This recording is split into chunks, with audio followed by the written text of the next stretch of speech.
يصلون على النبي يا أيها الذين آمنوا صلوا عليه وسلموا تسليما.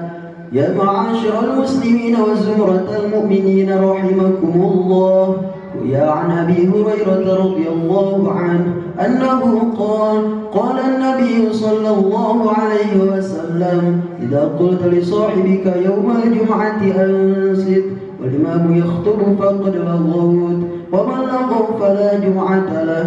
أنصتوا واسمعوا وأطيعوا جامعة رحمكم الله. أنصتوا ولا إله إلا الله محمد رسول الله صلى الله عليه وسلم. اللهم صل على محمد، اللهم صل على محمد، اللهم صل وسلم وبارك أجمعين، آمين يا الله يا رب العالمين. اللهم اغفر للمسلمين والمسلمات والمؤمنين والمؤمنات الأحياء منهم والأموات، إنك سميع قريب مجيب دعوات، ويا قاضي الحاجات برحمتك يا أرحم الراحمين.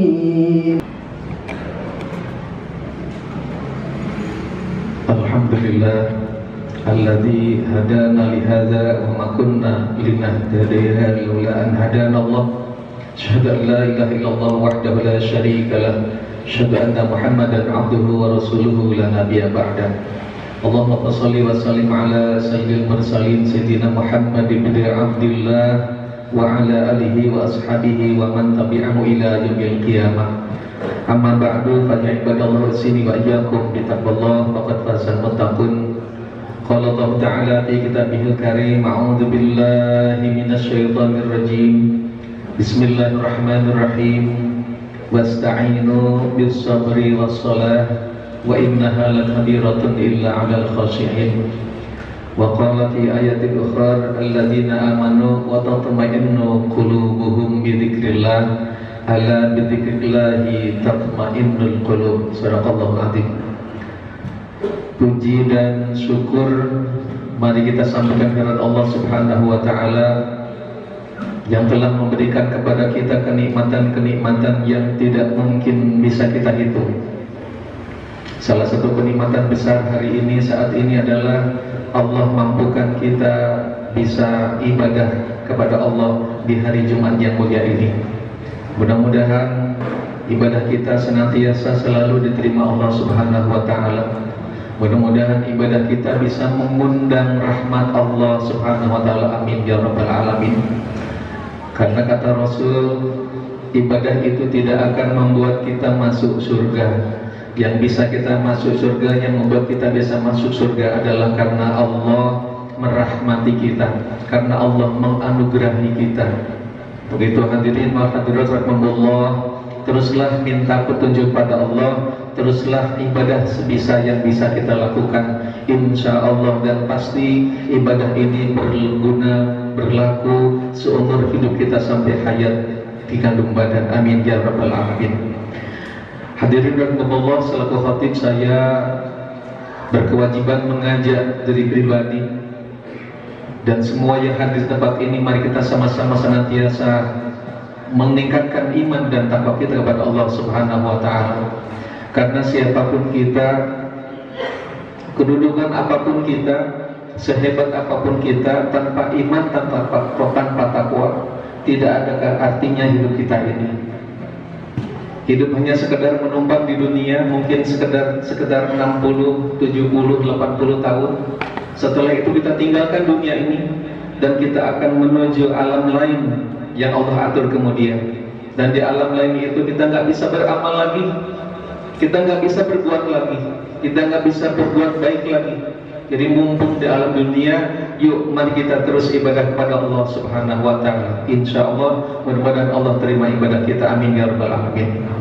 Hadirin sidang Jumat rahimakumullah. Dalam hidup ini pasti siapapun kita pasti punya masalah, punya sesuatu yang membuat pikiran kita terus-menerus berpikir. Masalah ekonomi selesai, mungkin masalah kesehatan.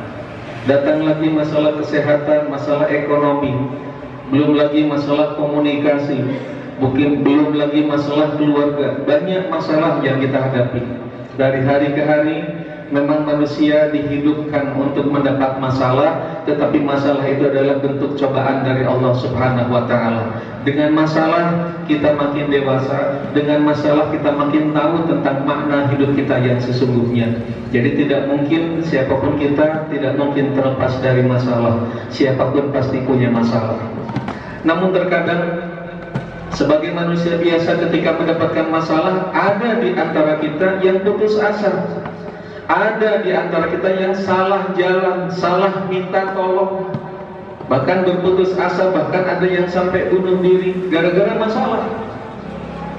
Bahkan ada yang lari ke mabuk-mabukan, ke minuman keras, lari ke diskotik, lari ke gunung, lari ke hutan. Pas ditanya kenapa lari ke hutan, ke gunung, saya cari ketenangan. Kenapa lari ke diskotik, saya cari ketenangan. Hadirin Allah, Islam sebagai agama, dan agama adalah ad-dinu an-nasihah, agama itu nasihat. Islam sebagai agama memberikan solusi untuk umatnya manakala umatnya mendapatkan masalah. Setidaknya Khatib mengumpulkan ada 7 langkah, 7 cara bagaimana mendapatkan ketenangan di dunia ini. Siapapun kita pasti ingin hidupnya tenang, tetapi lagi-lagi ketenangan itu terusik oleh masalah. Tapi tetap sebagai agama, Islam memberikan solusi untuk kita agar kita hidup tenang.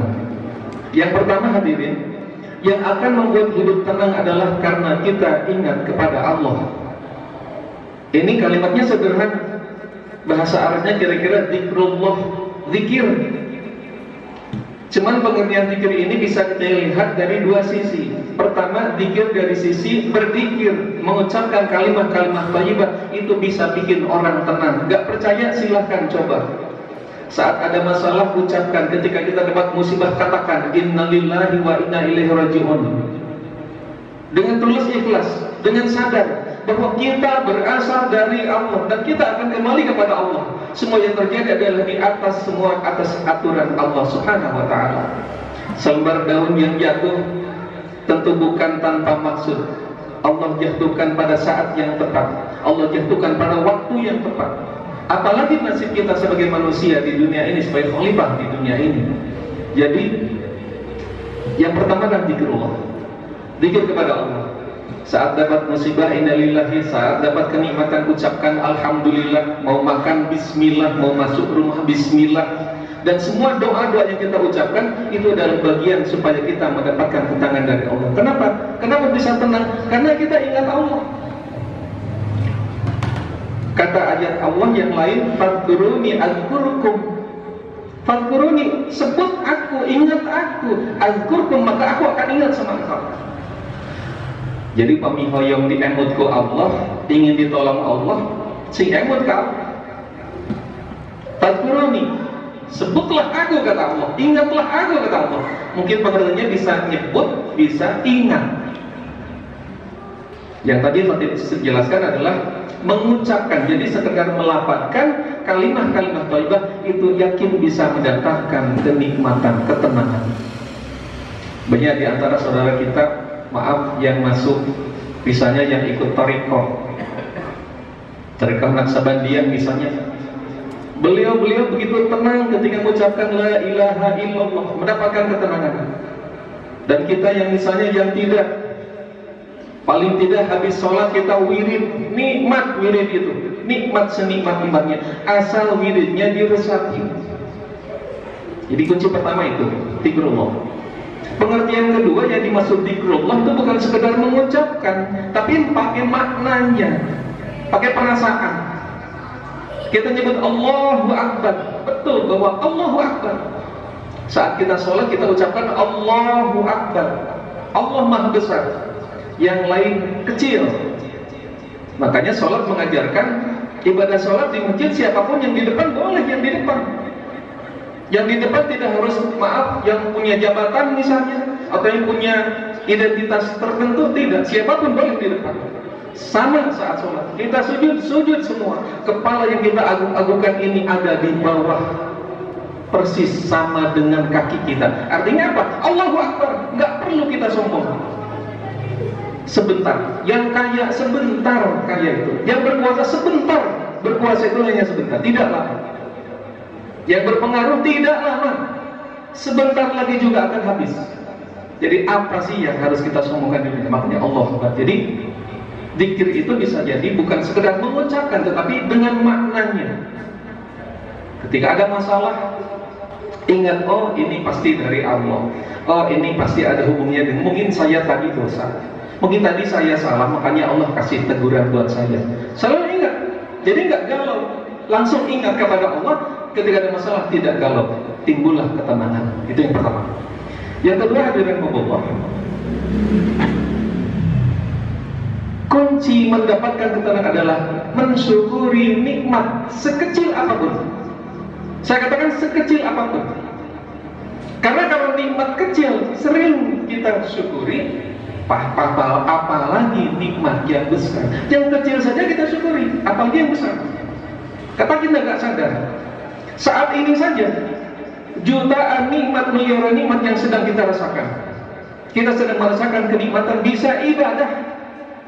Bisa ibadah dengan tenang di masjid kita. Kita tahu saudara-saudara kita di India, di Palestina, mereka nggak bisa Jumatan seperti kita dengan tenang duduk manis di atas karpet yang empuk. Tapi kita bisa ibadah dengan baik. Inilah bentuk kenikmatan Allah. Mari kita syukuri sekecil apapun nikmat Allah, apalagi nikmat-nikmat yang besar. Karena makin disyukuri, nikmat makin banyak. Janji Allah, la in syakartum la azidannakum. Kalau engkau syukur, la azidannakum. Kalimatnya pasti aku akan tambah nikmat kepada kalian. Kalimatnya ada 2 huruf taukid di situ, menegaskan bahwa betul-betul Allah akan tambah nikmatnya. Khatib pernah menyampaikan dulu di pengajian di sini, salah satu gambaran nikmat kecil itu bisa jadi enak. Makan dengan kerupuk itu, kalau memang gak ada apa-apa ya sudah, nikmati aja makan dengan kerupuk, gak usah ingat sana sini. Alhamdulillah ya Allah, aku bisa makan hari ini meskipun dengan kerupuk, nikmat, akan terasa nikmat. Tapi saat kita makan dengan kerupuk, lalu kita dalam hati mengatakan, coba ada gepuk, coba ada daging, coba ada anu, yakin saat itu juga kenikmatan akan hilang saat itu. Maka betul, ini sebuah pembuktian bahwa nikmat sekecil apapun ketika disyukuri, betul terasa nikmatnya, apalagi nikmat yang besar. Saya kira hadirin wa hadirat sudah sangat paham tentang bahwa nikmat itu kalau disyukuri pasti nambah. Sebaliknya kalau kita ingkari, ingat, inna adzabil syadid. Kita takut ancaman Allah. Mudah-mudahan kita jadi orang-orang yang bersyukur. Amin ya rabbal alamin. Yang ketiga, hadirin, kata Ibnu Qayyim, salah satu kunci hidup tenang itu adalah taat kepada Allah. Bandingannya kalau taat itu taat, kebalikannya itu tidak taat, maksiat. Orang yang sedang tidak taat kepada Allah, orang yang sedang maksiat, pasti hatinya tidak tenang. Suatu saat misalnya kita melihat ketemu dengan pencopet. Pencopet ketika melakukan aksinya, kalau kita tanya kejiwaannya, psikologisnya, pasti akan merasa tidak tenang. Tidak pernah dia tenang. Orang yang maling, orang yang korupsi, orang yang berbohong pasti tidak pernah mendapatkan ketenangan. Maka kata Ibnu Qayyim, ketenangan itu hanya datang ketika orang bersama dengan Allah, artinya dalam ketaatan kepada Allah. Jadi banyak-banyaklah taat kepada Allah, karena itu akan membuat kita tenang. Masalah besar, tapi tetap kita ingat sholat. Masalah besar, kita ingat doa pada Allah, minta sama Allah. Insya Allah semua akan membuat hati kita tenang, tidak galau lagi. Jadi yang ketiga, perintah Allah, melaksanakan perintah Allah akan membuat kita semakin tenang, hidup kita makin tenang. Bisa sholat, alhamdulillah. Bisa ibadah, alhamdulillah. Hadirin Allah, yang keempat, yang akan membuat hidup tenang adalah ibadah sholat. Rasul pernah mengatakan dalam sebuah hadis yang diriwayatkan oleh Imam An-Nasai, kata beliau, dan telah dijadikan penghibur hatiku dalam sholat. Maknanya Rasul itu terhibur ketika beliau sholat. Rasul merasa tenang hatinya ketika beliau sholat. Hadirin Allah, kita beri gambaran dari mana ketenangan sedang sholat itu. Bahkan kalau kita mengutip salah satu pendapat kesaksian dari Prof. B.J. Habibie, mantan presiden kita. Beliau dulu pernah mengatakan, karena beliau itu tidurnya sebentar katanya, cuma 2 atau 3 jam. Nggak seperti kita. Kata beliau, kalau nggak ada sholat, aku bisa gila. Kata B.J. Habibie begitu. Jadi beliau merasakan betul hadis ini, bahwa Rasul hiburannya itu sholat. Makanya tadi ada ayat yang dibacakan di awal, wasta'inu bis sabri was shalah, dan minta tolonglah kepadaku bis sabri was shalah, dengan cara bersabar dan sholat. Jadi sholat dijadikan sebagai ajang meminta tolong kepada Allah. Dalam beberapa riwayat Rasul kalau besoknya mau perang, Rasul malamnya sholat. Rasul kalau ada masalah berat, Rasul sholat. Maka orang kita mengatakan itu namanya sholat hajat. Saat ada kebutuhan, ada sesuatu yang mendesak, membuat hati kita tidak tenang, silakan sholat 2 rakaat. Yang ulama menyebutnya itu sholat hajat. Sebagai gambaran begini hadirin. Saat kita duduk di antara 2 sujud, ini yang sering kita lakukan. Ketika kita duduk di antara 2 sujud, di situ paling tidak ada 8 doa. Ada 8 permintaan pada Allah. Rabbighfirli warhamni wajburni warfa'ni warzuqni wahdini wa'afini wa'fu anni. 8 ini mana sih yang nggak penting? Rabbighfirli, ya Allah ampuni kami. Siapa sih yang nggak butuh pengampunan Allah? Bayangkan kita meninggal, kita belum diampuni Allah, urusan di sana lebih repot hadirin. Tapi saat kita meninggal, kita sudah diampuni Allah, insya Allah urusan lancar. Maka Rabbighfirli, maknai saat kita mengucapkan itu Rabbighfirli. Yang kedua, warhamni, ya Allah sayangi aku. Kita butuh kasih sayang Allah. Tadi disebutkan orang masuk surga bukan karena ibadahnya, tapi karena Allah sayang sama orang itu. Maka warhamni, mintalah selalu ingin disayangi oleh Allah Subhanahu wa ta'ala. Rabbighfirli warhamni wajburni, cukupi ya Allah. Kita ini manusia, serba kurang dan kurang. Yang banyak juga masih kurang. Pangaputur terus-terusan kurang dan kurang. Maka wajburni, ya Allah cukupkan aku. Rabbighfirli warhamni wajburni warfa'ni. Ya Allah angkatlah derajatku.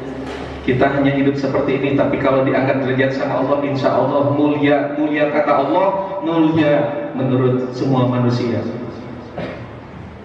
Warzuqni, berikutnya warzuqni, ya Allah beli rezeki. Ini penting.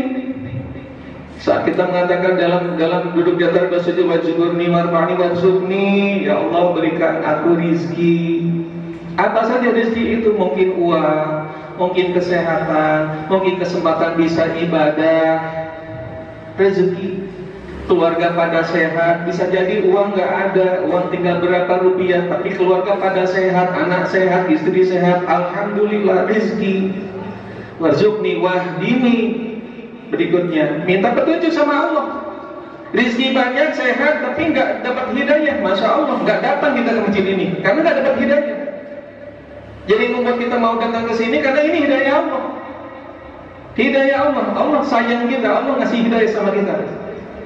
Tadi disebutkan wa ma kunna linahtadiya laula an hadana Allah. Kami tidak dapat hidayah laula an hadana Allah, kalau Allah nggak kasih hidayah. Jadi hidayah itu hak Allah Subhanahu wa taala. Wa'afini wa'fu anni.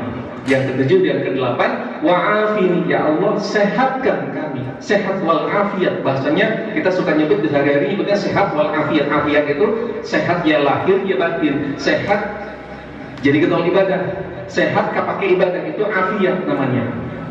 Kalau sehat malah jadi maksiat, itu tidak afiat. Sehat sih sehat tapi tidak afiat. Yang terakhir, wa'fu anni, minta maaf sama Allah. Jadi tadi minta ampun ditutup dengan minta maaf kepada Allah. Hadirin rahimahullah, jadi itu sholat. Sholat itu hiburan buat kita. Maka tenanglah saat sholat, jangan buru-buru saat sholat. Bisa jadi kita sholat, kalau kemarin-kemarin mungkin 5 menit. Yuk sekarang kita lebih tenang lagi saat sholat. Karena sholat adalah salah satu kunci membuat hidup kita jadi tenang. Allah sudah sediakan sholat sehari 5 kali. Hadirin rahimahullah, yang kelima, kunci ketenangan adalah bergaulah, berkumpullah sering-sering dengan orang-orang yang soleh-soleha, dengan ahli ibadah. Minimal kalau kita lupa ada yang ngingetin, lupa sholat ada yang ngingetin, lupa bersyukur ada yang ngingetin, maksiat sedikit ada yang ngingetin, karena kumpulnya dengan orang yang soleh. Bayangkan ketika kita kumpulnya dengan orang yang tidak soleh, Orang yang nggak suka ibadah, kita mau ibadah, kita mau diledekin, nggak jadi ibadah. Udahlah, nggak usah sholat, sekali-kali mah nggak usah lah, Allah kan maha pemaaf, selesai, seolah-olah benar itu. Jadi kalau itulah untungnya kalau kumpul dengan orang-orang yang soleh. Dan keenam, yang membuat hati tenang adalah baca Quran. Ngartos dengartos, awas ya Quran, komi ngartos. Khotib pernah baca, kata Dr. Al-Qadi pernah meneliti di sebuah klinik besar di Florida, Amerika. Itu ditemukan, diteliti, diperdengarkan suara Quran. Suara Quran. Orang sana nggak ngerti, pokoknya perdengarkan aja Quran. Ternyata dari sisi psikologis setelah diteliti, ada perbedaan yang signifikan. Orang yang mendengar Quran, hatinya, jiwanya jauh lebih tenang daripada yang tidak mendengarkan Quran. Quran itu bikin nikmat, Quran itu bikin mulia. Apapun bersentuhan Quran pasti mulia. Ngartos dengartos komo pamingartos. Dan Allah yang terakhir yang membuat hati tenang adalah yakin akan pertolongan Allah. Karena dalam sebuah diskusi yang sangat terkenal, ana inda abdil dzannibi, aku berada pada prasangka hambaku, wa ana ma'hu haitsu dzikri, dan aku bersamanya saat ia sebut aku, kata Allah. Jadi kalau ingin dapat pertolongan Allah, yakin dengan pertolongan Allah, karena keyakinan itu akan membuat kita dapat pertolongan Allah. Dan yakinlah saat kita ingat Allah, Allah ingat kita. Jadi dekatlah dengan Allah, jangan pernah jauhi Allah, jangan pernah jauhi rumah Allah, masjid. Sehari 5 kali kita ramaikan masjid dimanapun, di tempat pekerjaan ramaikan masjid, sholat tepat waktu, berjamaah di masjid. Itu kunci buat kita para lelaki. Dari Allah, mudah-mudahan ada guna dan manfaatnya. Barakallahu li walakum.